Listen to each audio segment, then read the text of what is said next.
karim yow ma asura la feeñ yow ma asura gaa ñooñu mooy ñi nga question bi nga wax ni gaa yi nga xam ni yàlla ngi leen dimbali yëpp ci darajay rasulullah la leen dimbali sallallahu alayhi wa sallam Adama ci mag sunu maam Adama abul basar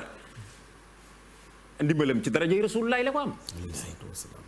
sëñ Tuubaa nee na su yàlla waxee malaaka yi su jootal leen Adama sax leeru njool màkka gam roof ca digge Adama tax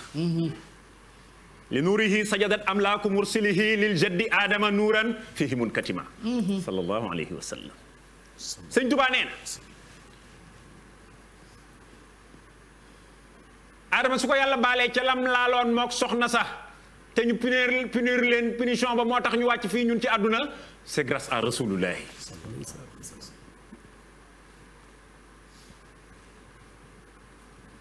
bi jahihi faada bil xufraani aadamu min badin hibaatin min alhaarin wa jannaati sëñ Tuubaa nee na Adama wàcc na ci kaw suuf ba bi muy faatu saa yu iblis xëyee dina ko nuyu waaye mënatu la mooy yàlla daa laggi ci darajay rasulullahi bi jahihi lam yamel li danbi aadamu muslahu daahu laanu min qad uzima sallallahu alayhi wa sallam gaalug nooxun nga bu teeree c'est grâce à lui Yanquba su ko yàlla delloo gis ba noonu wasina Yanquba amma asbatu kaama ajabihi lahu nuhan bi safinatihi Ibrahima bi ko Namroos mbaqee bàyyi mu jëm ci sawara si sëñ Tuubaa nee na bu yàlla waxee xul naa yaa naaru kuuni bardan wa salaaman ala Ibrahim c'est grâce à sayyiduna Muhammad bihi qadat naaru Ibrahima baridatan maa salaami fa haza qarqul adaati bihi qadat naaru Ibrahima baridatan maa salaami wa min kaydil aida salima sallallahu alayhi wa sallam sëñ Tuubaa nee na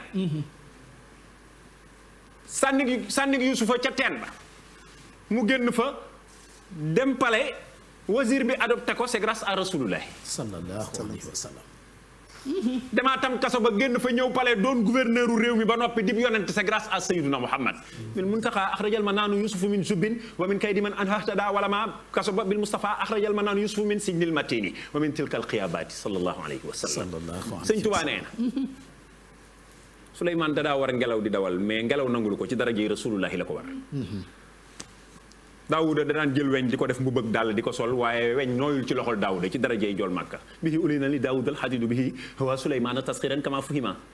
sallallahu alayhi wa sallam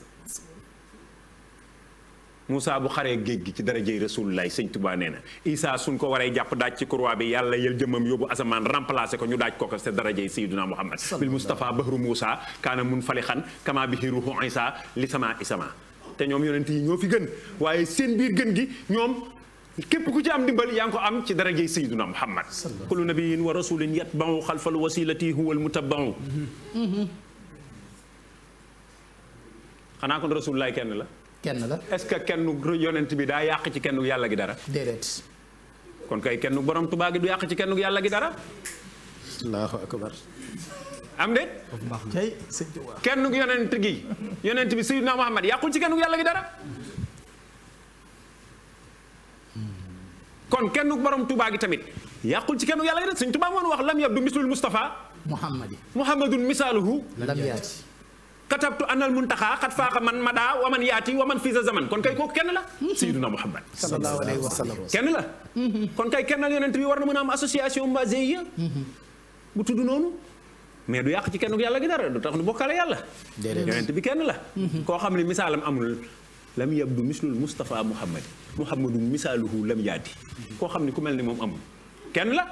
wallaay kenn la d'accord ngeen bu baax Serigne Touba moo wax ni ci aadama ba fi ma toog lu baax lu góor mës a def yàlla rattrapé na ko ba ma defaat ko bi ma ko defee ba noppi ku mel ni man dootu am raddaliyallahu alladi qad faata min al xuyuuri wa misaali faata kenn gaangoo koo xam ne ku mel ni yow du am kay kenn nga Serigne Touba kenn la Serigne Touba kenn la wa misaali faata cey Serigne Touba waaw ku mel ni man Ahmadou Mbacké loolu waxi Saliou Samb ñoom Saliou dañoo nettali rek ñun amuñ ci benn responsabilité wallaay du sa wax waaw ñun amuñ ci responsabilité de wa misaali ku mel ni man faat na du ngeen ko gis dootul am sëñ si daat loolooy kenn gi illa yaxaadallahu ma lam yakuni wala yakun abadan njaboot gi macha allah léegi nag njaboot gi wallaay njaboot gi waaw njabootu sëriñ bi nag sëñ am dafa am nu ma bëgg ñu waxtaane ci bismillah danañ ko tàmbulee ci Cheikh Mamadou Moustapha waaye méthode bi ñuy jël mooy seenub liggéey ñoom maanaam jottali gi ñu jottali yóbbu gi ñu yóbbu mission Serigne Touba waaye yaatal gi ñu yaatal yoonu murit waaye tasaare gi nga xam ne moom lañ tasaare yoonu murit waaye dëgëral itam l'islam kenn ku nekk ana ban mission la ci taxawee waaye dama bëgg jukki ñett ñoo xam ne xëy na parce que ñu bëri dañuy waxtaan rek ci xalifa yi sëñ Modou Moustapha 27 45 sëñ Fallou 45 68 sëñ Abdoulaye 68 89 sëriñ Saliou 89 2007 Alaaji Bara 2007 2010 sëñ Sidi Mokhtar 2018 noonu lañ koy waxtaane mais dama bëgg ñu ñëw ci lenn ci njabootu sëriñ Touba gi nga xam ne jotuñoo toog ci xilaafa gi néew nañu leen di waxtaane te ñu bëri itam umpale nañ seenu mbir ndax duñ leen faral di dégg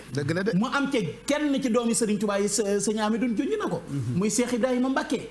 nga xam ne moom demoon na Gabon fa sëriñ bi demoon